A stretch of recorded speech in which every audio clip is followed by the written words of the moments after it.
Merhaba arkadaşlar. Kaldığımız yerden Doki Doki'ye devam ediyoruz. Geçen bölümden ses biraz yüksek kalmış. Onu birazcık kısacağım. Çok ufacık kıstım. Tamam. Şimdi yukarıdan aşağı doğru gitmeye karar verdim arkadaşlar. Önce Monika'yı oynayacağız. Monika'nın iki yolunu da oynayacağız bu arada. Bir Monika'nın gizli yolunu oynayacağız. Bir de normal kendi ilerleyişini oynayacağız. Başlayalım. Sanırım Monika ile vakit geçirsem daha iyi olur. Hem şiir konusu da tavsiye alabilirim. Ve belki... Hayır, aptal bir düşünce. Saçmalamaktan vazgeçip Monika'yı bulsam iyi olur. Monika'yla hemen bir yakınlaşma. Pekala. Onu en son göle doğru giderken görmüştüm. Belki hala oradadır. Evet, işte orada. Monika üzgün bir şekilde göle bakıyor. Allah Allah, niye ki? Acaba canı sıkan bir şey mi var? Gidip sorsam iyi olur. Yavaşça Monika'ya yaklaşıyorum. Hey, selam Monika. Oh, selam Ayaz. Korkuttuysam özür dilerim. Önemli değil. Biraz düşüncelere dalmıştım. Geldiğini fark etmedim. Yapmalı mıyım acaba? Neyi? Eğer özel değilse seni böyle düşündüren neydi? Hani çekiniyor ya, hem aynı anda utanıyor da onun için şey yapıyor. Ayaz, utanınca çok tatlı oluyorsun. Ne? Bunu gerçekten söyledi mi? Yüzümün kızardığını çok rahat hissedebiliyorum. Utanmana gerek yok. Monika bana bakarak gülümsüyor. Vay be, Monika'nın bu kadar sıcak davranacağını bilseydim daha önce konuşmaya başlardım. Sanki benimle uzun süredir arkadaşımmış gibi çok rahat davranıyor. İtiraz yok. Sadece birden deyince şaşırdım. Merak etme, biz edebiyat kulübüyüz. Burayı evin gibi hissedebilirsin derken ciddiydim. Herkes için öyle. Herkes için derken ikimizden başka kim var ki burada? Monika tekrardan bana sıcak bir gülümsemeyle bakıyor. Bunun sesi niye bu kadar yüksek geliyor? Benim bilgisayarımla alakalıymış. Özür dilerim. Monika tekrardan bana sıcak bir gülümsemeyle bakıyor. Ben tamamen yanlış anlamışım sanırım. Evet, tabii ki. MC'de hep pisliği düşünüyor ya. Ses patlaması oldu, özür dilerim. Aramızda garip bir sessizlik oluyor. Sanırım buzları çölde bana kal. Sence nasıl burası? Park mı, göl mü? İkisi de. Güzeller. Özellikle göl. Açıkçası daha önce parkın bu kısmına hiç gelmemiştim. Evet, çoğu kişi buraya kadar gelmiyor. Sen beni nasıl buldun? Hadi bakayım. Yoksa beni takip mi ettin? Bu soru da nereden çıktı birden? Monika garip bir şekilde bana bakıyor. Biliyor. Kendimi suçlu gibi hissediyorum. Bu tarafa geldiğini gördüm dersem aynı şey olur. Evet, takip etmiş olursun. Sadece şaka yapıyorum Ayaz. Şu gülmeler çok rahatsız edici oluyor, yapamıyorum. Öyle diyorsan eğer. Ama gerçekten güzel bir havası varmış buranın. Bence de öyle. İnsana huzur veriyor. Sakinleşip mantıklı bir şekilde düşünmek için birebir. Evet, düşünmek. Neyi düşünüyorum demiştin? Ben mi? Biraz felsefi bir soru olacak. Gönder gelsin. Lan harbi yazarken de aynı şey demişim. Şakayla Monika'ya cevap verip tekrardan onu dinlemeye başlıyorum. Ya hep istediğin şeyin gerçek olma fırsatı varsa fakat bundan emin olamıyorsan ne yapmalısın? Yani olup olmayacağı belli olmayan bir şey için riske girebilir misin? Yapacaklarından fedakarlık edebilir misin? O kişiye yeterince güvenebilir misin? Yoksa bu olanların hepsi sana zihninin bir oyunuysa, sadece senin görmek istediğin şeylerse, gerçeklik payı yoksa yine de bir umut uğruna fedakarlık yapabilir misin? O kişi için. Belki de bir umut işi için değer mi sence? Wow, gerçekten karışık bir durum. Olay bir şey değil, birisi, doğru anladın değil mi? Evet, uzak birisi gibi düşünebilirsin. Uzak derken mesafe değil, gerçeklik olarak uzak olmak denebilir. Acaba kimden bahsediyor burada? Biraz düşünmem gerek. Evet, biraz düşünmem gerek. Açıkçası daha önce hiç böyle bir şey düşünmemiştim. Ama beraber, eğer gerçekten bir umut varsa bunun için her şeyi yapardım. Özellikle çok istediğim bir şeyse veya birisi ise önemli olan ufak bir umut. Eğer sen buna inanıyorsan ve gerçek olması için çok ufak bir ışık varsa ve ne olursa olsun, ışık varsa ne olursa olsun denemelisin. Ki bir umut ışığın varsa asla ondan vazgeçmemelisin. Belki de bu bir işarettir. Gerçek olması istenilen bir şeyin işareti. Neyin gerçek olması için bu yolu oynuyoruz acaba? İşaretleri takip etmeliyiz. Çünkü onlar bizim umutlarımıza giden yolun bekçileri ve umutlarımız bizi ayakta tutuyor Monika. Eğer umutlarımız olmasaydı şu an burada olamazdık. Aynen öyle. Burada olamazdık şu anda. Her iki anlamda da. Kulüp için bir umudun olmasaydı kulübü kurmazdın. Kızları toplamazdın. Benimle şu an bu konuşmayı yapamazdın. Belki büyük bir şey değil ama koca bir şehri ufak binalar kurarak tamamlarsın, değil mi? Aynen öyle, ufak ufak başlarsın, sonrasında büyük bir şeye dönüşür. O yüzden asla vazgeçmemeliyiz. Hayallerimizi gerçek yapmak için çalışmalıyız ve fedakarlık göstermeliyiz. Hayal olarak kalması için değil. Wow. Bunları gerçekten söylediğime inanamıyorum. Bir gün birisi Monika ile böyle bir konuşma yapacaksın deseydi inanmazdım. Sen yapamazdın belki ama işte ben yapıyorum. Ama zaman neleri gösteriyor belli olmuyor gerçekten. Burun çekme sesi. Monika'nın gözleri dolmuş. Konuşurken hiç fark etmemiştim. Acaba yanlış bir şey mi söyledim? Monika, sen iyi misin? Monika elleriyle gözlerini ovuşturup konuşmaya devam ediyor. Bu duyduğum en güzel yanıt Ayaz. Şu an hiçbir şey beni daha mutlu edemezdi. Açıkçası ben de böyle bir şey söylemeyi beklemiyordum. Aniden çıkıverdi. Sanırım hepimizin içinde bulunmayı bekleyen şeyler var. Sanırım. Çok teşekkür ederim Ayaz. Artık ufak bir ışık değil, kocaman bir güneşe bakıyorum. Ne mutlu sana, ne mutlu bana. Ne? Bu da ne demek şimdi? Rica ederim. Yardımcı olduğuma sevindim. Eğer sakıncası yoksa ödev için falan mıydı yoksa? Evet, felsefe hocasının verdiği ödevdi. Bazen çok garip şeyler sorabiliyor. Öğretmenler her an her şeyi sorabiliyor. Aynen öyle vallahi. Her an her şeyi sorabiliyorlar gerçekten de. Ama neyse. Kesinlikle. Umarım öğretmen de senin kadar beğenir cevabımı. Beğeneceğine emin olabilirsin. Hem kendi görüşlerimi de yazacağım. Harmanlama. Kesinlikle bayılacaktır. Katmanlı bir ödev. Yardımcı olabildiğime sevindim. Özellikle felsefe konusunda. Kendini fazla küçümsüyorsun Ayaz. Belki senin de bir umut ışığına ihtiyacın vardır. Belki de ona bakıyorumdur. Monika gülerek bana bakıyor. O da bana bakıyor. Kim bilir, belki vardır, belki de bulmak üzereyimdir. Belki de. Hey, biraz oturup doğayı dinlemeye ne dersin? Güzel fikir. Bu kadar felsefeden sonra özellikle. Gülerek Monika'ya bakıyorum ve beraber yan yana oturuyoruz. Peki hep buraya gelir misin? Ara ara. Genel olarak yalnız gelirdim fakat başkasının olması da fena olmuyormuş. Öyle düşünüyorsan ne mutlu bana Monika. Evet, gerçekten söylediklerinin ne kadar anlamlı olduğunu bilemezsin. Tekrardan kızarıyoruz. Sayori'ye beni kulübe çağırdığı için belki teşekkür etmeliyim. Ama bunu yaparsam kesinlikle yanlış anlayacaktır. Niye ki? Hey Ayaz, hafta sonu için bir planın var mı? Pek sayılmaz. Kendimi tam bir yıkık gibi göstermekte bir numarayım. Ne alaka ya? Herkesin hafta sonu bir planı olmayabilir yani. Bazıları evinde oturur. Evet, normal bir şey. Eğer istersen hafta sonu tekrardan gelebiliriz. Ya da farklı bir yere de gidebiliriz. Yani işin varsa eğer önemli değil. Monika ile hafta sonu date'i. Birisi bana bunun rüya olmadığını söylesin. Değil. Gerçekten bunu söyledi mi? Kesinlikle rüya olmalı.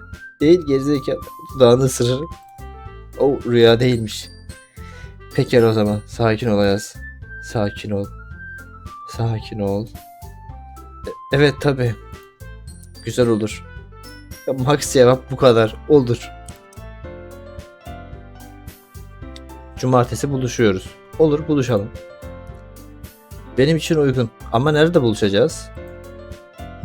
Sizin evde buluşup gideriz. Sorun olmaz ama emin misin evime kadar gelmek istediğine? Evet, sorun olmaz, merak etme. Ayrıca numaralarımızı birbirimizle paylaşsak iyi olur. Ha, telefon numaralarımızı. Yani haberleşmek için. Tabii haberleşmek için ya. Monika ile numaralarımızı paylaşıyoruz. Pekala, cumartesi günü buluşuyoruz o zaman. Aynen öyle. Monika içimi ısıtan bir gülümsemeyle bana bakıyor. Tekrardan. Sürekli. Daima. Saatin farkına varmamışım. Gitsek iyi olur. Birazdan buluşmamız başlayacak. Okey. Monika ile beraber diğer kızlarla buluşmak için parka doğru gidiyoruz. Monika'ya da Doki dedirtebilirmişim aslında. Olana inanamıyorum. Monika ile telefon numaralarımızı aldık ve cumartesi de beraber dışarı çıkacağız. Sadece ikimiz. Sadece ikimiz. Bu muhteşem olacak. Cumartesiyi sabırsızlıkla bekliyor olacağım.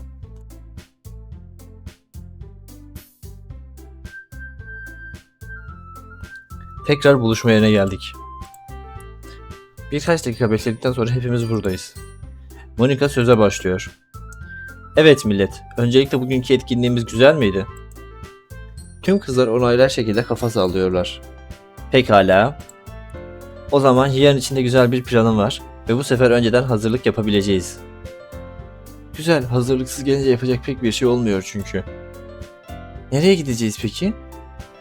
Luna Park'a gidelim mi? Ya Sayuri yapmayı çok güzel ama çok tatlı olmuyor benim yaptığım. Ama Sayuri çok tatlı diyor bunu. Haha, güzel fikir Sayuri ama farklı bir yer düşünmüştüm açıkçası. Beraber daha fazla vakit geçirmek için bir kafeye veya restorana gitmek güzel olur diye düşündüm. İyi düşünmüş. Birbirimizi daha iyi tanırız. Tabii önce sizin fikrinizi almak istiyorum. Yemek. Böyle seslenmediğine eminim. Yemekle ilgili bir şey olunca biraz heyecanlanıyorum da.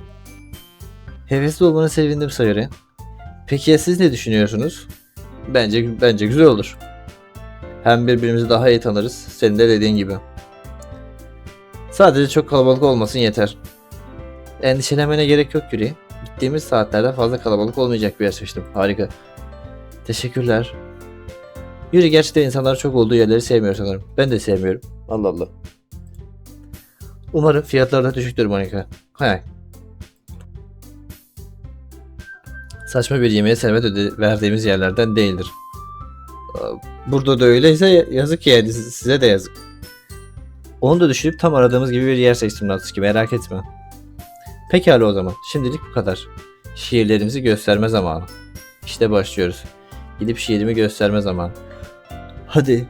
Tüm kızlara şiirimi gösterdim. Pek fazla güzel olmadı bence ama yine de beğendiler. Belki de yeni başladığımı düşünerek söylemişlerdir. Yeni geldi. Kötü de yazsa boşver, çok şey yapmayalım, üstüne gitmeyelim hesabı. Her neyse, şimdi sıra Monika'da. En çok onun ne düşündüğünü merak ediyorum. Özellikle gölün kenarındaki konuşmamızdan sonra bununla konuşmak için sabırsızlanıyorum. Ben de. Yavaşça Monika'nın yanına doğru gidiyorum. Hey, nasılsın Monika? Teşekkür ederim. İyiyim Ayaz.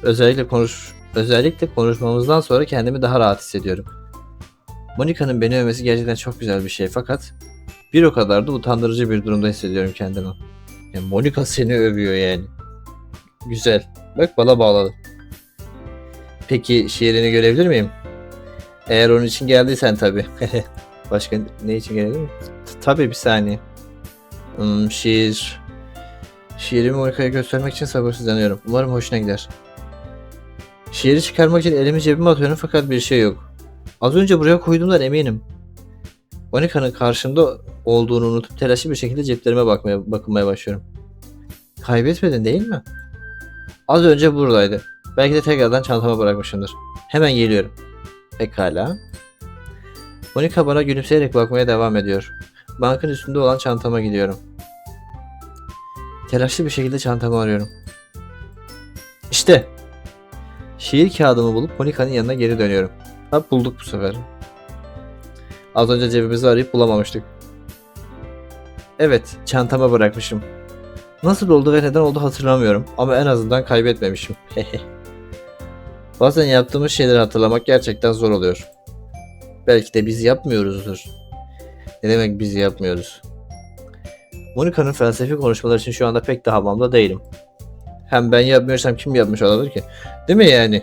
Kendiliğinden uçup gidecek değil ya. Peki görmek ister misin? Tabii ki zevkle. Kağıdımı Monika'ya uzatıyorum. Tamam bir dakika bir sesimi toplayayım.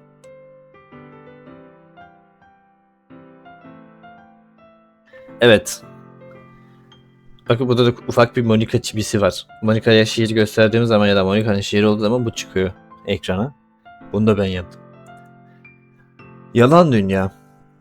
Meğer bir yalanmış yaşadığımız dünya. Yalanmış etrafımızdaki her şey. Oysa ne hayallerimiz vardı burada.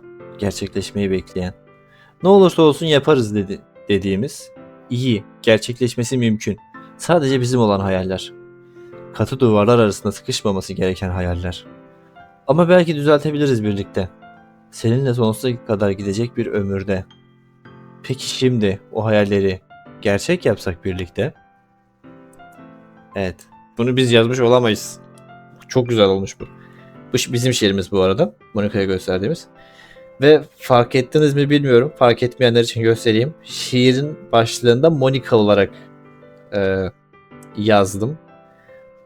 Bazı oyuncuların daha doğrusu oyuncuların çoğu fark etmemiş buradaki akrostişi ama Monika olduğu için Monika'ya özel bir şiir olarak yazdım. Zaten şiirin hepsini tamamen ben kendim yazdım. Tamam kendimi emeğe bırakıp hemen devam edeyim. Monika birkaç dakikadır şiirime bakıp duruyor. Sanırım tekrar tekrar okuyor. Ve Monika'yı ilk defa böyle üzgün bir şekilde görüyorum. Gerçekten çok mu kötü yazdım yoksa? Monika iyi misin? Eğer kötü yazdıysam söyleyebilirsin sorun değil. Hayır sadece... Monika nefesini toplayıp konuşmaya devam ediyor. Hiç beklemediğim kadar güzel. Bayıldım şiirine. Gerçekten kalbime dokundu. Ya bak nasıl mutlu oldu, nasıl duygu dolu oldu ama. Gerçekten kalbime dokundu. Ciddi misin? Bedenimin tamamen kızardığını hissediyorum. Domatese dönüştük. Gerçekten Monika şiirim için böyle mi düşünüyor? Bugün daha da güzel olamaz. Her kelimemde. İlk defa şiir yazdığına emin misin? Kelimelerin, cümlelerin gerçekten ne yapması bilen birisinin yapacağı türden bir şekilde kullanılmış. Teşekkür ederim. Evet, ilk şiirim. Aslında bu kadar beğeneceğini düşünmemiştim. Kendini küçümsememelisin. Harika bir iş çıkarmışsın şiirinde. Gerçekten bu kadar beğeneceği aklıma gelmezdi. Üstelik Monika. Yani Monika yani. Herhangi biri için denilse belki derdim ama Monika aklımın ucundan bile geçmezdi. Monika şiirimi bana uzatıyor tereddüt eder bir şekilde. Ne?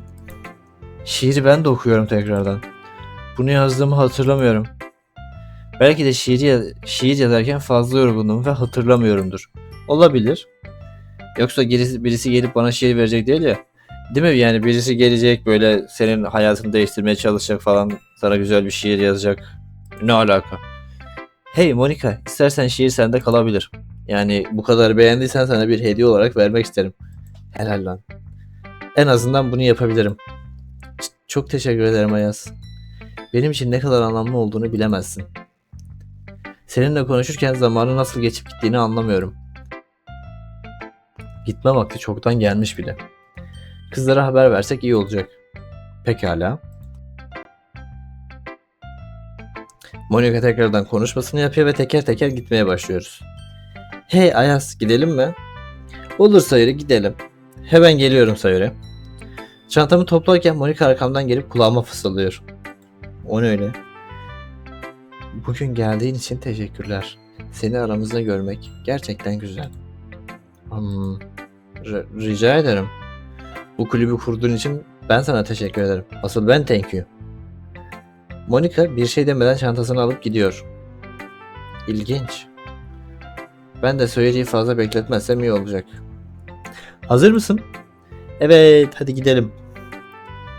Sayuri ile birlikte eve doğru yola çıkıyoruz biz de. Ama aklım hala Monika'da. Ayaz, nasıl geçti günün? Güzeldi Sayuri. Gayet eğlendim hatta. Ne güzel, senin için çok sevindim. Bu arada seni pek etrafta göremedim. Neredeydin? Göl tarafına doğru gitmiştim. Ondan görememiş olabilirsin. Demek göl tarafı. Sayuri bunu söylerken garip bir şekilde söylüyor. Neyi ima ediyorsun? Bir ima falan mı yapmaya? Aynen. Hayırdır Sayuri? Derdin ne? Belki de sadece bir şeyler düşünüyordur. Ama endişeli bakıyor. Bir şey için korkuyor sanki. Sormak en iyisi olacak. Neden boş yere kafa öyle? Aynen, sor gitsin. Ne oldu Sayuri? Biraz düşünceli bir şekilde söyledin sanki. Sayuri soruma cevap vermeden düşünmeye devam ediyor. Aha, Sayuri kilitlendi kaldı böyle. Hey, dünyadan Sayuri'ye, orada kimse var mı? Ups, dalmışım. Göl tarafını hatırlamaya çalışıyorum da. Parkta göl mü vardı? Evet. Ben de yeni fark ettim. Daha önce o kısma kadar hiç gitmemiştim. Geç, ben uzun süredir parka bile gitmemiştim. Onu söyleme. Ama konumuz şu an bu değil geç. Aynen, konumuz şu an bu değil. Hatırladım nerede olduğunu. Monika'yı oraya giderken görmüştüm sanırım. Sen nasıl buldun peki orayı? Ne bu sorgu? İşte beklenen soru da geldi. Aslında ben de Monika'yı oraya giderken gördüm. Sayuri bir şey demiyor fakat gözlerime bakıyor sadece. Cümlenin bir devamı varmış gibi ağzımdan çıkacak kelimeleri bekliyor. Evet, Monika'yı görüp gittim dersen bekler devamını. Sanırım detay vermeliyim. Yani bugün Monika'yı oraya giderken gördüm ve onunla konuşmak için ben de oraya gittim. Monika'yı takip ettin yani. Hayır, öyle değil. Birbirimizi tanımak için gittim. Ne? Siz onunla zaten tanışıyordunuz. Yuri ya da Natsuki'nin yanına gidebilirdin tanışmak için. Haklı. Evet, tanışıyorduk ama görüşmeyeli uzun zaman olmuştu. Üstelik kulüp başkanı da Monika. Neler yaptığını, nasıl olduğunu merak ettim sadece. Hem biz Monika ile yakın değildik. Sadece ortak derslerimiz vardı. Bak nasıl gülümsüyor, bak nasıl sırıtıyor. Nedensiz bir şekilde baskı altında hissetmeye başladım. Nedensiz mi? Rahat ol Ayaz, sadece seni darlamak istedim. Ben olsam ben de ilk başta Monika ile konuşurdum. Değil mi? Zaten öyle yapmıştım ilk geldiğimde. Bazen çok uyuz oluyorsun Sayri. Ben de ciddi anlatıyorum neden Monika ile konuştuğumu. Haha, seni sinir etmeyi seviyorum ben de. Yok, yapamıyorum. Sayri'yi yapamıyorum. Hepsinin aynı ses olmuyor. Yine bu oyuna geldiğime inanamıyorum. Tıpkı eski günlerdeki gibi. Aga be. Sayri'ye sahip olduğum için şanslıyım sanırım. Konuşmaya devam ederken Sayri'nin evinin önüne geldik. Birisiyle vakit geçirirken zaman ne kadar da çabuk geçiyor. Evet ya, birisiyle şey yapınca zaman çok çabuk geçiyor. Tek başınayken sürekli saate bakıyorsun falan fistan. Peki Monika ile ne konuştunuz, bana söyleyecek misin? Sayri ile oynama sırası bana gelmiş olabilir. Bakalım kim kimden daha sinir bozucu. Hadi bakayım. Bugün ne konuştuğumuzu mu? Evet. Monika ile. Evet. Dur, hayır, sesler ters oldu. Evet. Hani gölün yanında yaptığımız konuşma mı? Evet Ayaz. Hemen şimdi mi söylememi istiyorsun? Hadi söyle artık. Sanırım bugün söylemeyeceğim. Hey, neden ama? Bak gözleri doldu. Tipe bak. Çünkü Sayır'ın kulağına doğru eğiliyorum. Kulağına söylesem daha iyi olacak. Çünkü gıcıklık olsun diye. Ayaz, çok kötüsün. Biliyorum, senden daha iyiyim bu konuda. Benden daha iyi olduğun tek konuda demeksin sana. He. Niye öyle dedin ki? Bu acıttı, evet. Sonuç olarak iyiyim ama. Her neyse işte. Ne zaman konuşacağız peki? Bilemiyorum Sayır, düşünmem gerek. Şeye ne dersin? Neye? Burnuma kötü kokular geliyor. Mecazi. Tabii ki de mecazi anlamda. Kendi kendime düşünürken kendi kendime açıklama yapmak bir huy sanırım bende. Evet, senin psikolojik sorunların var. Monika'ya sorsam mesela. Pislik yapma. Hislerim neden beni yanıltmıyor? Ve neden utanıyorum şu an? Monika'ya sorarsa yerin dibine girecekmiş gibi hissediyorum kendimi.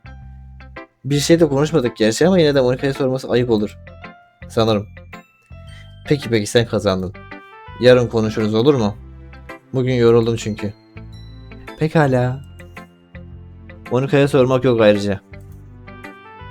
Tabii Ayaz. Söz ver. Söz ver. Sayori. Söz ver. Peki çörek sözü veriyorum sana. İyi tamam çörek sözü verirse doğrudur. Güzel yarın görüşürüz o zaman. Görüşürüz Ayaz. Aynı ses oldu. Neyse. Monika. Ne Monika'sı be Sayori evine giriyor. Bizimkinin de iyice kafası gitti. Ben de evime gidip bir sonraki gün için hazırlıklarımı yapıyorum. Evet çoğu şey bitti. Yemeğimi yedim. Yarınki dersler için çantamı hazırladım. Dişlerimi fırçaladım. Bir şey daha yapmalıyım ama ne olduğunu hatırlamıyorum. Ayrıca çok yorgun hissediyorum kendimi. Biraz gözümü dinlendirsem iyi olacak. Oh. Monika demek. Vakit geçirmek istediğin kişi Monika mı? Evet. Vay canına. Seninle konuşurken bunu isteyeceğini düşünmemiştim. Yani düşündüğüm şey diğer kızlardan biriyle olabilmendi. Burada ses değişiyordu normalde. Şu an niye ses değişmiyor ya? Çünkü onlarla birlikte olmadan hiçbir zaman. Her zaman engellendim ve onlardan uzaklaştırıldım. Dur şuranın müziğini kapatayım da bir. Hı. Zaten asıl oyunda o 3 kız için değil miydi? Şu anda da o 3 kız için savaşıyoruz sanmıştım. Eğer istediğin kişi oysa, yapabilecek hiçbir şeyim yok Ayaz. Yani bundan sonrası da ne olur bilmiyorum. Onun dışında yardımımın gerekeceği bir şey olacağını da sanmıyorum. Zaten senin seçtiğin kişi Monika. Aa evet oyunun başında bizimle konuşan kişi hani. Monika'nın bu yaptıklarından onları kurtarmalıyız diyen varlık, şahıs, kişi. Şu anda sen Monika'yı seçtin diyor. Senin benim yardımıma ihtiyacın yok diyor. Bu durumda diğerlerine ne olduğu pek umurunda değil sanırım. Yani o kadar da acitasyona gerek yok. Belki de umurundadır. Senin adına konuşup karar vermemeliyim artık. Bütün şeyi bize bırakıyor. Bu konuşmamızın burada sonuna geliyoruz. Sana yapman gereken şeyleri anlatacak değilim sonuçta. Seçimini çoktan yaptın sen. Umarım pişman olmazsın. Niye olayım? Niye olayım? Neden olayım? Şiir. Gözlerimi açıp aniden ne yapmam gerektiğini hatırlıyorum. Şiir. Doğru ya. Yarın da şiir yazmalıyım. Bunu unutsaydım diğerlerine karşı hiç iyi bir izlenim oluşturamazdım. Ve eminim ki Sayori gerçekten çok üzülürdü. Monika da üzülür müydü acaba yoksa sinirlenir miydi?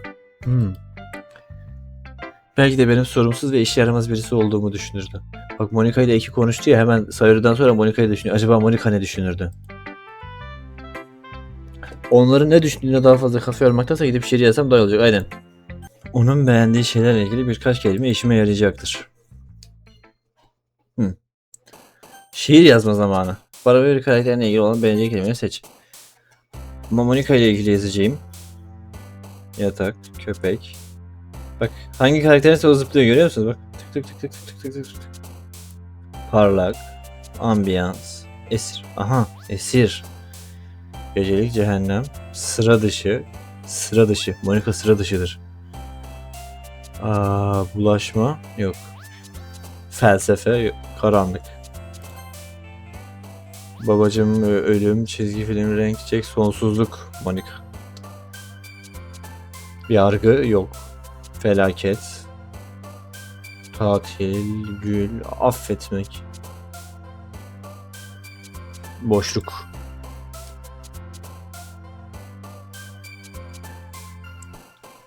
Baloncuk. Yok.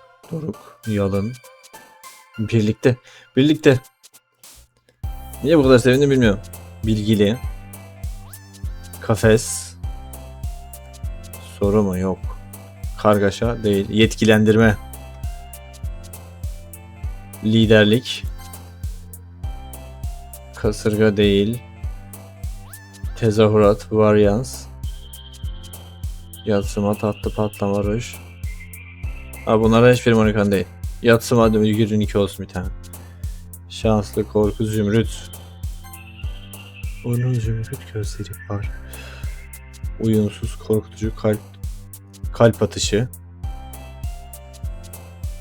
Hadi bir tane söyle. Dengesiz, doki doki. Gözyaşları, acı. Buna hiç sayarım, doğru. Piyano. Duygu. Tutku. Evet. Hayır, korkunç değil. Sadece. Just. Kulüp. Ahtapot. Yeşil. Yani güzel. Güzel mi? Bir şeyler eksik. Ne oldu ya, düzgün yaptım. Merak etme. Ben kim için yazdığını anlıyorum. He. O da görüyor. O da biliyor. Umarım olmuştur. Pek içime sinmedi ama yapabileceğimin en iyisi bu. Bunu çevirmeye gerek yok. İnanılmaz bir enerji hissediyorum bugün. Kulübe gidip tekrardan diğerleriyle vakit geçirmek için sabırsızlanıyorum. Özellikle de Monika ile tabii. Bir zahmet yani. Az önce daha sen görmedin ama neler yazdı o. Her şey güzel olacak gibi hissediyorum. Olsun. Bugün Monika yazdığım şiiri beğenirse, yarın da güzel geçerse kim bilir. Salak salak gülümsemeyi ve hayalleri de alayı bırakıp hazırlanmalıyım ama. Evet. Hemen nasıl kaçtı bak, Monika'yı duyacak ya, Monika'yla gezecek ya. Dişlerimi fırçaladım, duş aldım, çantamı hazırladım, kahvaltımı yaptım. Tamam. Unuttuğum bir şey yok sanırım galiba. Sayuri'yi unuttum. Almam gereken Sayuri kaldı sadece. Ve o da geliyor. Hayret, bugün erken kalkmış sanırım. Kapısına kadar gitmeme gerek kalmadı. Ne güzel işte. Günaydın Ayaz. Günaydın Sayuri. Okul ve kulüp için hazır mısın? Okul için kulüp için bilemiyorum. Ne demek bilemiyorum? Belki de gelmem. Ne? Ciddi misin? Sayuri gözlerini kocaman açıp üzgün bir şekilde bana bakıyor. Kızla niye dalga geçiyorsun ya? Olamaz, bir bakışlara karşı zorbalık yapamam. Bu sefer uzatmayacağım. Bence de. Sadece takılıyorum şapşal. Varım. Anlamadım. Komik değildi. Üzgünüm, bu kadar ciddi tepki vereceğini düşünmemiştim. Konu seninle ilgiliyse gayet ciddidir. Bu çok şey oldu. Önemli. Değer veriyor işte, söyle bize. Ne güzel. Teşekkürler. Sanırım. Hadi okula geç kalıyoruz. Bak senin yüzünden okula geç kalıyoruz. Bu beklenmedik bir konu geçişi oldu. Evet, kız neredesin? Yarım saat senin bir şey yapsın. Sayuri konuşmama fırsat vermeden kolumdan tutup yürümeye başlıyor. Nasıl götürüyor bizi bak hızlıca kulübe? O da istiyor gitmemize. Sayuri ile okula geldikten sonra vedalaşıp sınıflarımıza gidiyoruz. Allah Allah, neyin hatasını verdi acaba? 5, 4, 3, 2, 1 ve... Tekrardan kulüp vakti. Bugün için sabırsızlanıyorum. Çok garip. Daha birkaç gün önce kulüplerden nefret ediyordum. Ve bu kulübe Sayuri'nin zorlamasıyla geldim. Ama şimdi kulübe gitmek için can atıyorum. Hem Monika'nın yanına gideceksin ya. Demek her an her şey değişebiliyor ve bu değişim hiç beklemediğim bir anda olabiliyormuş. Şikayet yok ama gayet güzel gidiyor şu an her şey. Umarım öyle gitmeye de devam eder. Oturduğum sıradan kalkıp kulübe doğru gidiyorum. Selam millet. Birileri rol çalıyor sanırım. Sadece takılıyorum Ayaz. Hoş geldin. Seni tekrardan görmek çok güzel. Monika tekrardan o bakışını atıyor. İçimi ısıtan ve utandıran o bakışını. Benim ciddi problemleri var sanırım. Bir tık.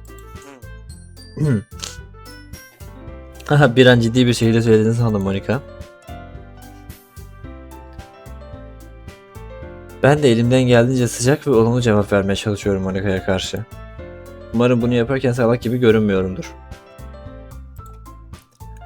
Yoksa daha yoksa daha utanç verici olacak benim için. Çok tatlısın Ayaz. Hem sana kızacak halim yok ya. Monika verdiğim cevaptan memnun kalmış gibi duruyor.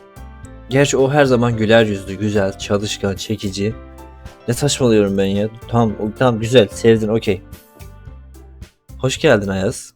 Hadi tamam Sayori'ymiş. Hoş buldum Sayori. Oh neyse ki Sayori araya girdi. Hoş geldin. Bu ne tavır ya? Ve Natsuki.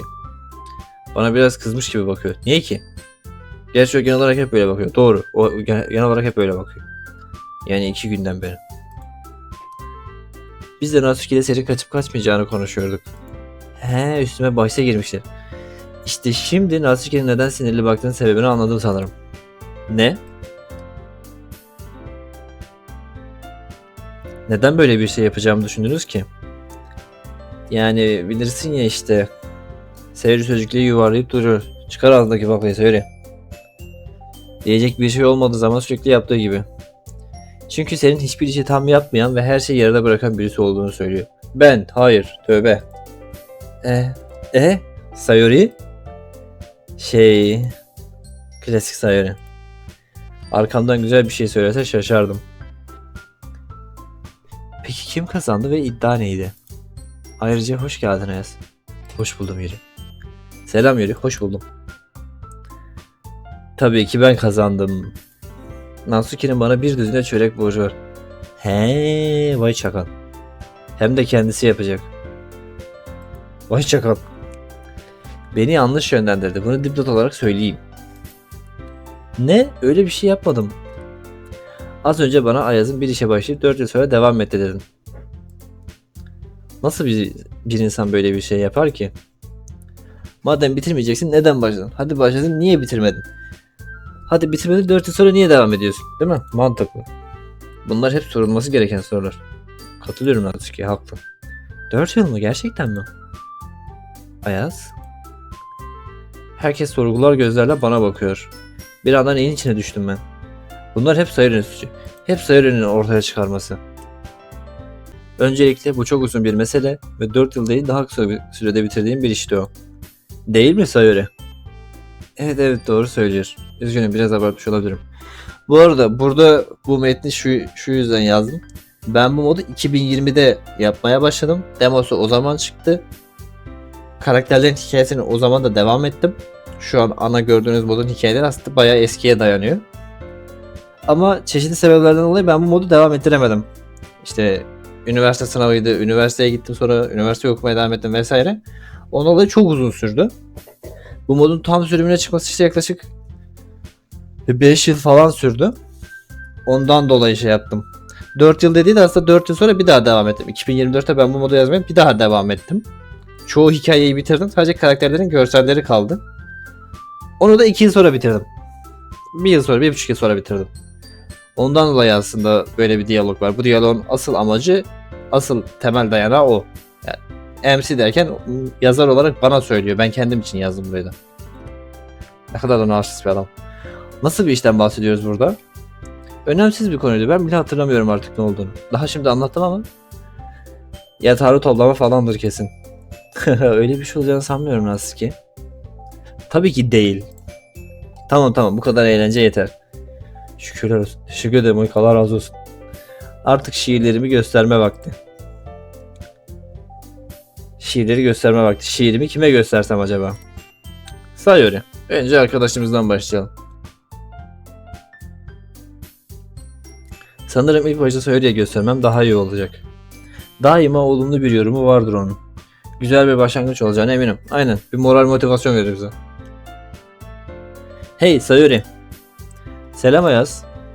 Şiirini göstermek için mi geldin? Evet başka bir şey var mıydı ki? Ha aslında vardı. Bir fakat cümleyi bitirdikten sonra hatırladım. Evet ben de hatırladım.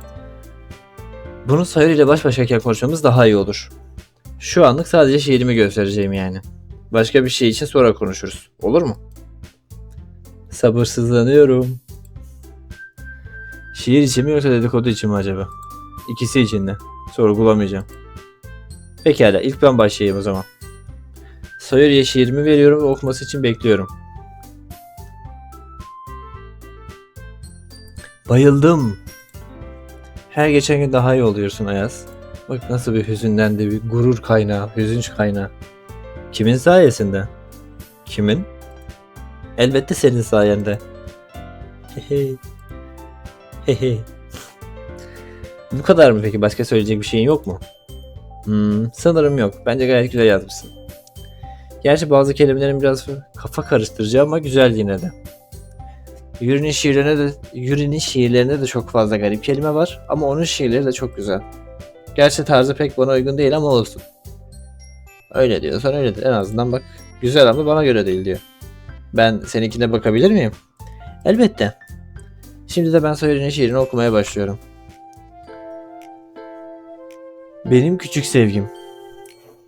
Penceremin önündesin, düşüncelerimin içindesin. Sensin odamdaki lambam benim. Varlığına güzelleşir her şeyim. İyi ki varsın güneşi olan küçük sevgim. Bulutların ardındasın, gökkuşağının yanındasın. Sabah saatlerinin yoklayıcısısın. Fırtınalardan koruyucusun. İyi ki varsın güneşi olan küçük sevgim. Gördüğünüz gibi arkadaşlar burada ufak bir sayuricik var. Bu şiiri de ben yazdım. Mottaki bütün şiirleri ben yazdım. Teker teker hepsini söylemeyeyim. Kendimi şey yapmayayım öyle. Penceremin önündesin.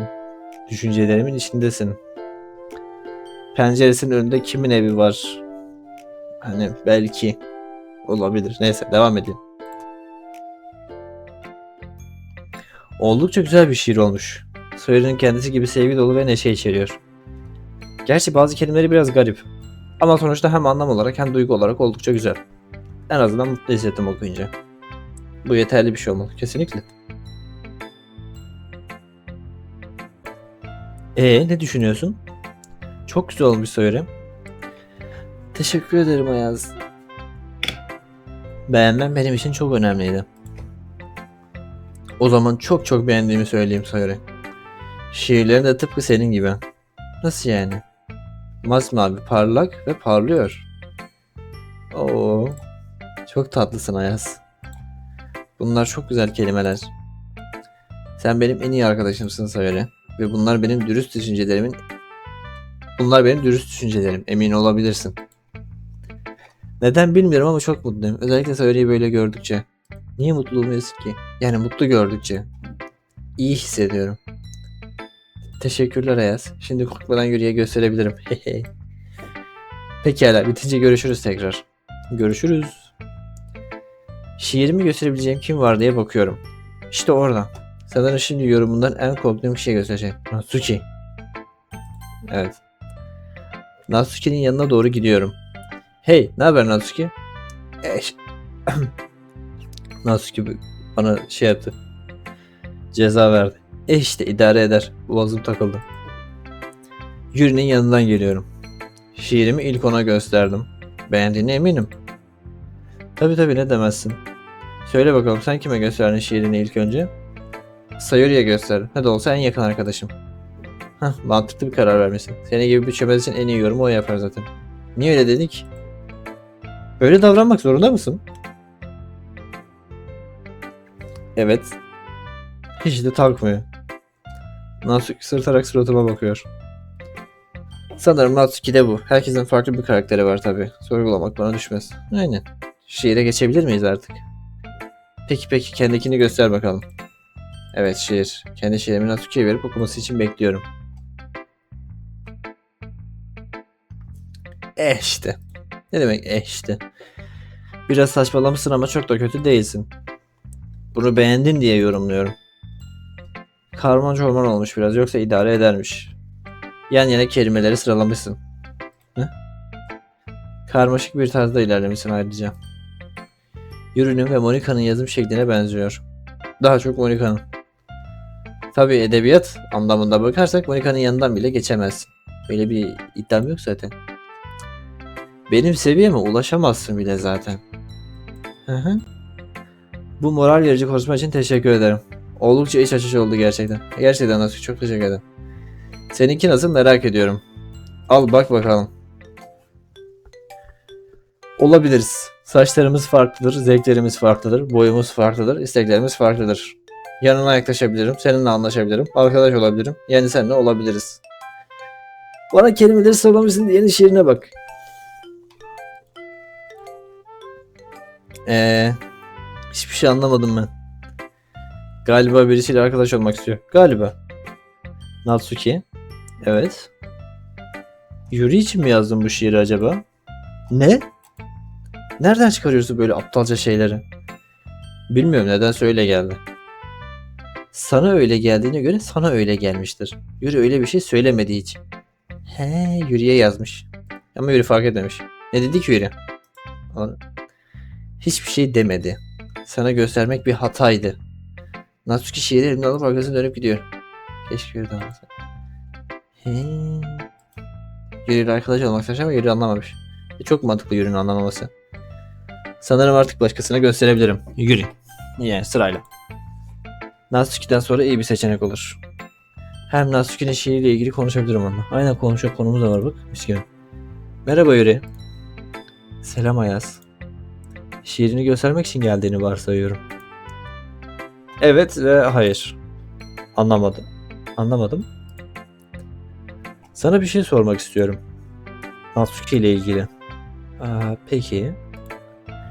Az önce bana şiirini gösterdi ve ben de ne düşündüğümü ona söyledim. Fakat çok garip davrandı. Sana da göstermiş öncesinde. Senin düşüncen neydi? Benim düşüncem mi? Yuri konuşup konuşmama konusunda biraz tedirgin görünüyor. Rahatlatıcı bir şeyler söylemem iyi olabilir. Evet. Ona söylemeyeceğim, merak etme. Sadece merak ediyorum. Pekala o zaman. Natsuki şiirinin fazla basit cümlelerden oluştuğunu, gerçek bir şiir yazması için daha dolu kelimeler kullanması gerektiğini söyledim. Kısa şiirler de güzel olabilir. Fakat Natsuki'ninki sadece yan yana iki kelimeden oluşuyor. Ve benim tarzıma kıyasla oldukça basit kaçıyor. Haklı. Benim yorumumla alakası yokmuş. O da haklı.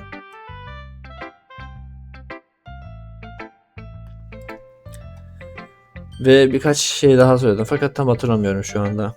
Fikrimi söyledikten sonra biraz sinirlendi ve hiçbir şey anlamadığını söyleyip gitti. Sana ne söyledi? Bana da sinirli davrandı fakat benim anladığım çok daha farklıydı. Sanki şiirinde senden bahsediyor gibiydi. Sanki şiirinde senden bahsediyor gibiydi. Emin değilim ama sana yazılmış bir şiir gibiydi. Ne? Bana mı? Yani arkadaş olmaktan falan bahsediyordu ve gözlemlediğim kadarıyla ikiniz biraz zıt gibisiniz. Ben onun yerinde olsam ve böyle bir şey yazsam kendimden en uzak kişiye yazardım. Hiç böyle düşünmemiştim Ayaz. Teşekkür ederim benimle paylaştığın için. Rica ederim Yuri. Yani boyumuz farklıdır, zevklerimiz farklıdır, saç rengimiz farklıdır. Gerçi hepsiyle öyle. Ama boyu en çok fark olan Yuri. Bu konuyu bitirdiğimize göre artık kendi şiirimize geçebiliriz. Şiirimi görmek ister misin şimdi? Tabii ki zevkle.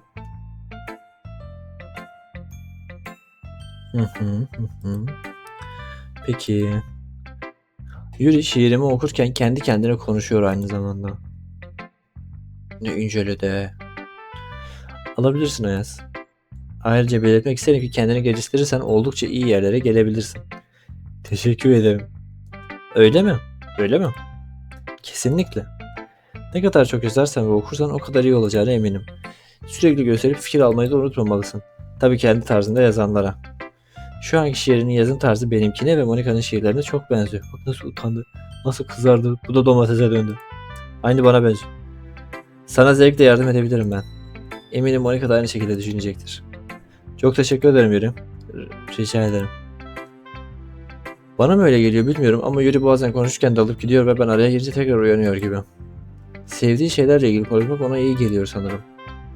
Sıra bana geldi sanırım. Evet sanırım. Yuri nazik bir şekilde şiirini çıkartıp bana doğru uzatıyor. Eğilimlerim. Garip bir his var içimde şu an. Dün olmaya başladı her şey. Gece dışarı baktığımda fark ettim. Bazı şeylerin yitip gittiğini gördüm. Kendimi beslemek istemiyorum. Nedensizce. Artık her şey daha kolay kontrolüm altına giriyor. Üstümdeki büyü kalkmış gibi ilerliyorum. Kendimi kendim yönetiyor gibiyim. Her zaman kendimdim. Anlamam zaman aldı sanırım olması gerekeni. Duygular yerine şimdi oturdu belki. Eksik olan şimdi yerindeydi belki. Gelişi iyi miydi kötü müydü bilmiyorum ki. Zamana bırakma vakti. Bir şeylerin yolunda gittiğini anlatıyor. Güzel. Demek bir şeyler iyi yönde gidiyor. Müdahale olmadan da. Anlamlar. İşte gerçekten kafa yakan ve anlamları olan bir şiir. Beynim yandı. Klasik. Güzel olmuş Yuri. Biraz anlamakta zorlanıyorum fakat güzel olmuş. Ne güzel, ne güzel. Benim de yakalamak istediğim tam olarak bu dediğin şey. Şiire bakınca hemen her şeyi anlamamalısın. Biraz kafa yorman gerek, düşünmen gerek. Hatta bazı yerleri kendine göre senin yorumlaman gerek. Tekrardan bir şiir okuyorsan gerçekten tekrardan bir böyle şiirsel bir anlatıyla devam ediyor. Gerçekten çok yetenekli. O zaman tam da istediğin noktaya geldiğin için seni tebrik etmeliyim biri.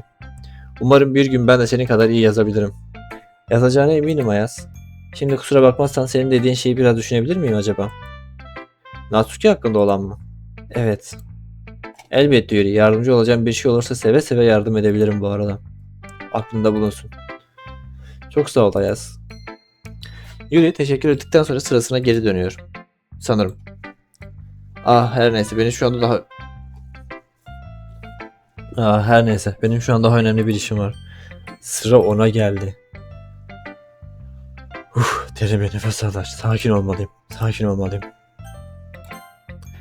Monika şu anda kimseyle konuşmuyor. Tam vaktinde bitirdim. Tam vaktinde bitirdim diğer kızlarla konuşmayı.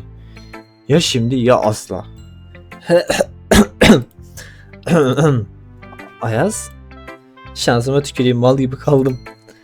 Kendi tükürüğümde boğuluyordum az kalsın. İyi misin sen? Evet, birden oldu, iyiyim. İyi olmana sevindim. Günün nasıl geçiyor? Gayet güzel, hatta şu son birkaç gün oldukça güzel geçiyor. Bunun için sana ve Söyleye teşekkür etmeliyim sanırım. Ayaz, benim tam olarak da istediğim bu zaten. Böyle hissettiğin için çok mutluyum. Her zaman dediğim gibi edebiyat kulübü bir kulüpten çok bir aile gibidir. Bunu başardığını garanti edebilirim. Teşekkür ederim. Sana olmasan olmazdı. Ben mi? Ama ben sadece birkaç gündür buradayım. Ne gibi faydam olmuş olabilir ki? Ben senin yerinde olsam böyle demezdim. Bir kelebeğin kanat çırpışı bile önemliyken senin kulübe katılmanın sonuçlarını tahmin bile edemeyiz. Belki de hepimiz için önemli bir şeyin habercisisindir. Monika heyecanlı ve gülen bir yüzle bunları söylüyor ve gerçekten öyle düşünüyor sanırım. Ama ben basit birisiyim, ne gibi bir fark yaratabilirim ki? Yine de Monika'yı hayal kırıklığına uğratacak bir şey söylemesem iyi olur. Umarım bu sonuçlar iyi yönde olur. He? Eminim ki iyi sonuçlar olacaktır Ayaz. İkimiz de elimizden gelenin en iyisini yaparsak neden olmasın ki? Değil mi? Evet, ikimiz de elimizden geleni yapıyoruz. İkimiz? Evet, elimden geleni yapacağıma emin olabilirsin. Harika. O zaman şiirime göz atarak buna başlayabilirsin. Bakalım ne düşüneceksin? Bu benim için bir onur Monika. Çok tatlısın Ayaz. Monika her gülümsediğinde, her güzel bir şey söylediğinde inanılmaz bir utanç duygusu hissediyorum. Aşktandır o. Fakat o bunu yaparken çok rahat duruyor. O da profesyonelliktendir. Ne kadar da güzel bir kız. Al bakalım. Ups, dalmışım. Monika'nın şiirini alıp okumaya başlıyorum. Umudun ışığıyla. Kurtar beni yalnızlığımdan. Hayallerimiz birbirine karışsın. Çıkart beni bu kafesten. Ruhum seninle hayat bulsun. Gökyüzüne dokunalım birlikte. Bulutlar elçimiz olsun. Göster bana kendini. Bütün kötülükler kaybolsun. Çok güzel. Ben yazdım diye söylemiyorum arkadaşlar ama bu ne desem bilemiyorum. Fakat içimde bir şeyleri etkiliyor. Etkiliyor sanki bu dizeler. Ayrı şeyler gibi sanki fakat hepsi aynı yere çıkıyor. Kafamı kaldırıp Monika'ya bakıyorum ve o zaten bana bakıyor. Hiçbir şey söylemeden. Benden bir şeyler duymak istiyor olmalı fakat bunun için hiç acele etmiyor. Ben olsam çoktan sormaya başlamıştım. Ne oldu, ne düşünüyorsun vesaire diye darlardım. Ama Monika o sessiz bir şekilde bekliyor. Cümlelerimi toplayıp konuşmalıyım. Monika gerçekten çok güzel olmuş. Bunu okurken içimde oluşan hisleri söylemem zor. Hele de şiiri daha 3 gündür yazan birisi olarak. Ama gerçekten bu şiir bir şeyler içeriyor. Bir duygu, bir his, bir istek varmış gibi. Kağıdı elime alıp okuduğumda sanki kağıt beni ele geçiriyormuş gibi defalarca okumak istedim. Ve anlıyorum Ayaz ne demek istediğini. Daha fazla bir şey söylemene gerek yok. Ben seninkine bakabilir miyim şimdi? Monika daha fazla bir şey söylememe izin vermedi. Acaba salakça mı davrandım? Yoksa demek istediklerimi ben demeden mi anladı acaba? Demeden anlamıştır. Senin yazdığın kadar güzel olmadığını baştan söyleyeyim. Merak etme Ayaz, ben şiirleri çabaya ve vermek istediğim mesaja göre değerlendiririm. Kelimelerin süslü oluşuna ya da edebiyat bilgisine göre değil. Vay bak, diyor ki işte sen ne yazmak istediğine bakarım diyor, nasıl yazdığına değil. Bunları herkes yapabilir çünkü. Dersini aldıktan sonra kurallara uygun şiir yazmak kolaydır. Ama o şiire kendini ve duygularını katmak, işte zor olan budur. Bir kız nasıl bu kadar şey olabilir? Bana hitap ediyor gibi. Sanki MC'ye değil de bana konuşuyor gibi. Ya da MC'nin gözlerinin içine konuşuyor gibi. Bir kürsünün önünde konuşup kalabalığa hitap edip onları etkilemeye çalışıyor sanki. Ama sadece ben varım olduğu yerde. Ne kalabalık insan grubu var ne de kürsü. Sadece ikimiz varız. Biliyor musun Monika, bazen bir peygamber gibi konuşuyorsun. Her kelimen insanın benliğine ve iyiliğine yöneliyor gibi geliyor. Bilerek mi yapıyorsun? Hiç böyle düşünmemiştim. Bu dediğine sevinsem mi üzülsem mi bilemedim. İyi bir şey demek istedim. Etkileniyorum yani senin sözlerinden etkileniyorum. Sözlerin çok etkileyici yani. Peki açıklamaya çalışmaya gerek yok. Sıçtın ya, oturuyorsun. Artık daha da batırmadan şu şiirimi göstersem iyi olacak bence de. Monika'ya dün akşam yazdığım şiirimi uzatıyorum. Bu da bizim şiirimiz. Monika'ya yazdığımız için Monika'nın şeyi var. Yarım kalmış daha. Yıllardır biriktirdim içimde sana olan aşkımı. Söylemek istedim her parçasını. Bir kere görsem yeter. Unutmam yüzünün her ayrıntısını.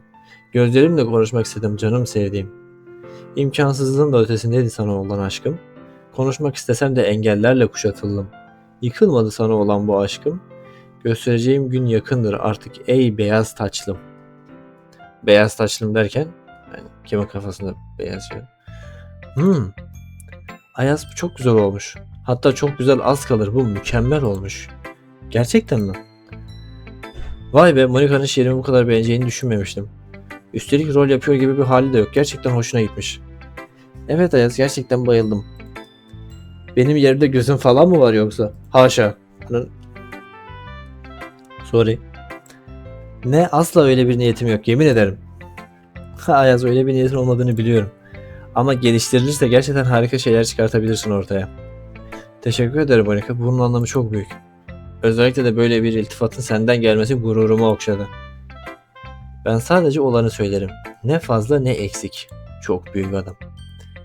Kendime güvenim tavan yapmış durumda şu an. Monika gerçekten hitap etmesini biliyor. Belki de onunla konuşurken heyecanlanmam bu yüzdendir. Ben ne diyeceğimi pek bilemiyorum. Akışına bırakmak en iyisi olurdu herhalde. Sanırım içindeki cevheri ortaya çıkarttım. Ama sana bir sır vereyim, nasıl yazdığım hakkında hiçbir fikrim yok. Masanın başına oturdum ve düşünmeye başladım.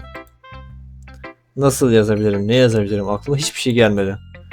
Sonra bir anda bir şimşek çaktı ve bir şey düşündüm. O düşündüğüm şeyle ilgili satırlarca yazabilirim diye hissettim o an.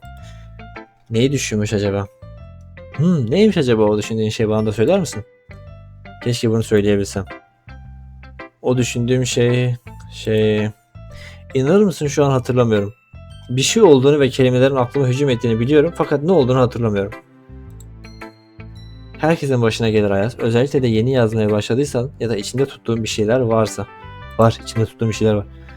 Bana bile çok fazla oluyor. Bazen satırlarca yazıyorum. Bazen de tek bir kelime yazamıyorum. İlham perisi dedikleri şey bu sanırım. Galiba ona benzer bir şey. Umarım bu peri hep yanımızda olur. Sen varken neden olmasın? Umarım öyle olur Monika. Umarım öyle olur. Pekala, bugünlük bu kadar fikir alışverişi yeter diyelim o zaman. Dağılma vaktimiz geldi artık. Siz nasıl isterseniz başkanım. Monika ona başarım olarak hitap etmeme kıkırdıyor ve herkesi bir araya topluyor. Evet millet, bugünkü toplantımız bu kadardı. Geldiğiniz ve gösterdiğiniz çaba için hepinize teşekkür ederim. Söylemek istediği bir şey olan var mı? Kızların hepsi hayır dercesine kafasını sallıyorlar. O zaman dağılabiliriz. Kendinize dikkat edin. Diğer kızlar sınıftan dışarı çıkarken Sayori yanıma geliyor. Hadi hazırlan da gidelim Ayaz. Bir saniye Sayori, hemen hazırlanıyorum. Pekala, ben kapının önünde seni bekliyorum. Sayori sınıftan dışarı çıkıyor. Çantamı hazırlayıp ben de dışarı doğru çıkmak üzereyim fakat Monika hala sınıfta. Masasına oturmuş ve bir şeyler yazıyor. Niye öyle dalmış gitmiş ya? İşler asla bitmiyor sanırım, değil mi? Monika kafasını kaldırıp bana bakıyor. Felsefenin özelliği bu sanırım Ayaz. Ama bu sefer bitirmeye çok yakınım. Senin adına sevindim. Mükemmel bir iş çıkaracağına eminim Monika. Sağ ol Ayaz. Bitirdiğin zaman sana da gösteririm. Dün yaptığımız konuşmayı unutmadım. Senin de bu işlere ilgin var gibi. Monika'nın bu sözleri karşısında kendimi çok farklı hissediyorum. Hem özgüvenli hem utanç içinde gibiyim. Böyle övgüler almak gerçekten çok güzel. Özellikle de kendimi hiç yetkin görmediğim bir konu hakkında. Konuşmaya devam edecekken Sayori'nin kapıdan el salladığını görüyorum. Gitsem iyi olacak. Yoksa anlatmam gereken şeylerin sayısı artacak. Evet. Görüşürüz o zaman. Tekrardan. Görüşürüz Ayaz. Eee? Daha koridordayız Sayori. Şşt, sessiz ol Sayori. Daha koridordan yeni çıktık. Koridora yeni çıktık. Olabilir. Ben bir önce duymak istiyorum. Monika ile çok iyi anlaşıyorsun gibi. Hadi anlat Ayaz. Lütfen şu okuldan çıkalım önce. Söz anlatacağım. Üf, peki ya. İyi bari uzatmadı hiç. Bu sürede ne anlatacağımı düşünüp tartabilirim. Tamam hadi eve kadar geldik. Anlat artık. Peki anlatıyorum. Dün Monika ile biraz konuşmak istedim. Çünkü gerçekten tanışıp kaynaşmak da amacım. Bütün kulüp için söylüyorum. Yani herkese tanışabilir.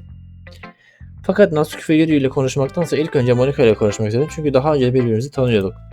Gerçi çok zaman geçirmemiştik ama yine de tanıdık bir yüzle konuşmak daha rahatlatıcı hissetti. Yani hissettirir diye düşündüm. Anladın işte sen. Sonra ne oldu peki? Biraz felsefi sorular sordu ve verdiğim cevapları beğendi. Senin cevaplarını, felsefi sorularını beğendi. Evet ben de şaşırdım ama beğendi gerçekten. Her neyse sonrasında havadan sudan konuştuk ve birbirimizin numaralarını aldık. Ne? Neden numaralarınızı verdiniz ki birbirinize? Burada bir kayıt alacağım. Şimdi bu anlat dersem ve anlatma dersem iki farklı yere çıkıyor arkadaşlar. Ben en iyi olanını yapıp anlat diyeceğim. Söylemem iyi olabilir. Hem bayağıdır tanışıyorlar Monika'yla. Üstelik benim en iyi arkadaşım, o bana yardımcı olacağına eminim. Pekala sana söyleyeceğim ama aramızda kalsın, tamam mı? Tamam hadi anlat. Söz ver. Söz veriyorum, hadi anlat artık Ayaz. O zaman söylüyorum. Monika hafta sonu buluşabilir ve bir şeyler yapabiliriz dedi. Ama bunu normal bir şekilde de söylemiş olabilir, yani emin değilim. Bana özel bir buluşma gibi geldi. Ne yapacaksınız peki, konuştunuz mu ya da karar verdiniz mi? Tekrardan parka gitmeyi ve biraz gezmeyi düşünüyoruz. Yani en son öyle konuşmuştuk. Senin adına çok sevindim Ayaz. Sonunda başka insanlarla dışarı çıkıp gezebileceksin. Aga be.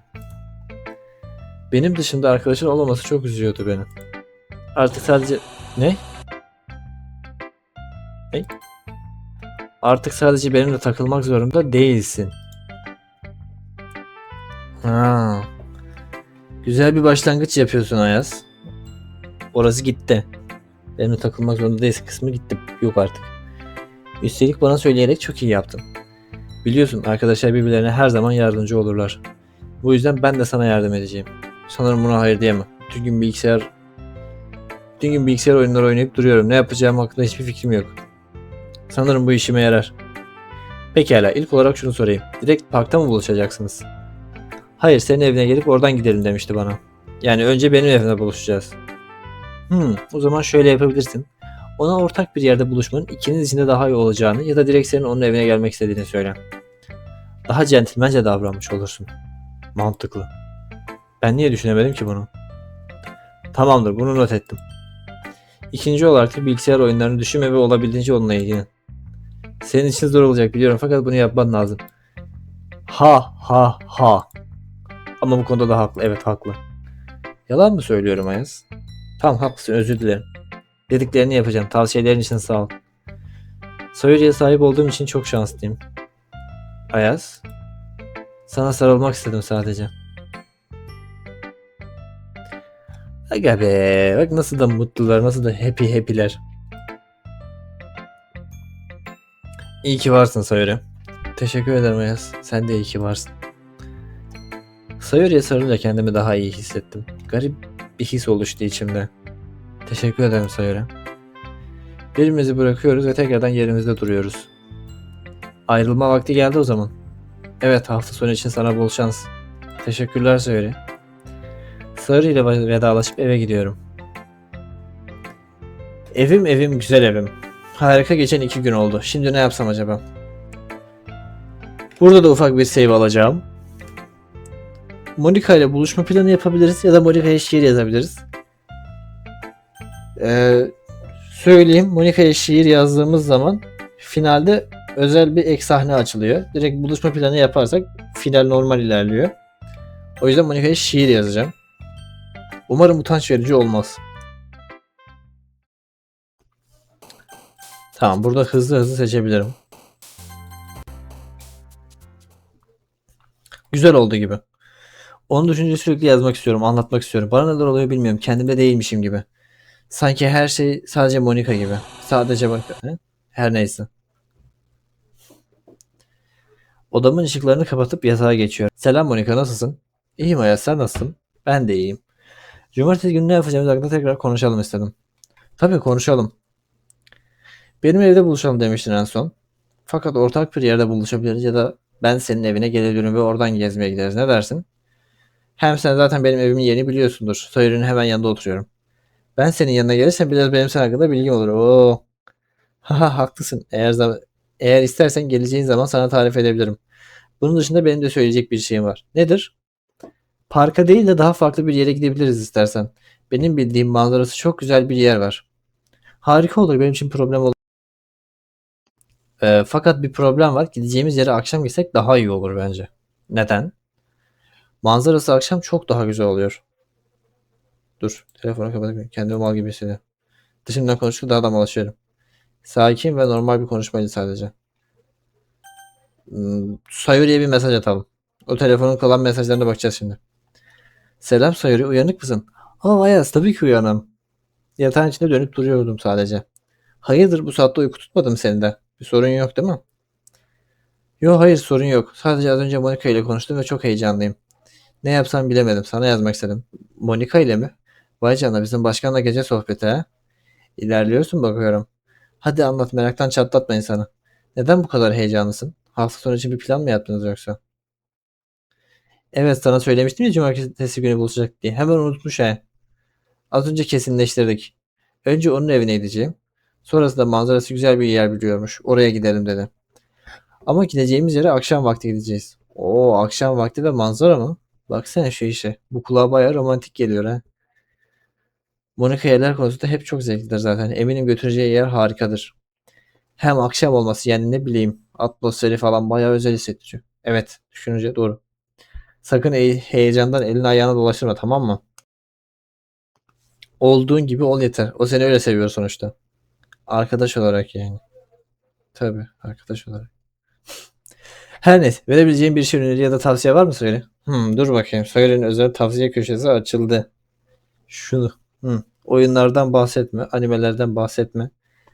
Edebiyatı ve derin konuları sever. Sürekli oyunlardan konuşup onu sıkma. Tamam. Arada sırada evet, ne kadar metaforik bir yaklaşım falan da zevkli görünüş. Sayre'nin taktiği bu galiba. Ceket taktiği. Bu neymiş? Madem akşam geleceksiniz, hava serinleyebilir. Gerçi bu mevsimde gerek olmaz aslında. Ceket taktiği var. O zaman niye yazıyorsun? Ve en önemlisi, kendin ol. Ciddiyim, kasmana gerek yok. O zaten seni kulüpten tanıyor ve seninle vakit geçirmek istiyor. Sadece rahat ol ve o her zamanki şapşal gülümsemeni göster yeter. Her şeyi çözer. Tamamdır Sayori, yardım için teşekkür ederim. İyi geceler, kendine iyi bak. Rica ederim, iyi geceler, bol şans. Teşekkür ederim Sayori. Mesajlar. Kime yazsak? Dur bakayım, Monika demiş en son. Asla ne demiş? Manzarası akşam çok daha güzel olur. Tabii senin için problem olmazsa. Asla problem olmaz Monika. Amacımız eğlenmek sonuçta. Harika o zaman. Cumartesi günü görüşürüz Ayaz. Görüşürüz Monika. Okey. Anne baba yok. Bunlar da sadece mesajlar var. Telefon da bu kadar arkadaşlar. Telefonu bu kadar kodlayabildim. Telefonu kapat ve uyu. Şimdi telefonu kapatıp yatıyorum. İyi uykular bana. Burada bölümümüzün sonuna gelelim bu arada. Bu niye açmıyor ya? Benim dosyalarımda bir eksik var galiba. Ha, ses dışı. Daha saatler var. Tamam. Arkadaşlar, bundan sonra zaten finale doğru geleceğiz. Finali ikinci bir bölüm olarak ayrıyeten çekeceğim. Buraya kadar izlediyseniz teşekkür ederim. Abone olmayı, beğenmeyi unutmayın. Yorumlarınızı da bekliyorum. Eğer beğendiğinizi ya da beğenmediyseniz nereyi beğenmediğinizi söyleyebilirsiniz. Şimdiden teşekkürler. İyi seyirler, iyi eğlenceler tekrardan. Diğer bölümler için de bu bölüm için de umarım eğlenmişsinizdir.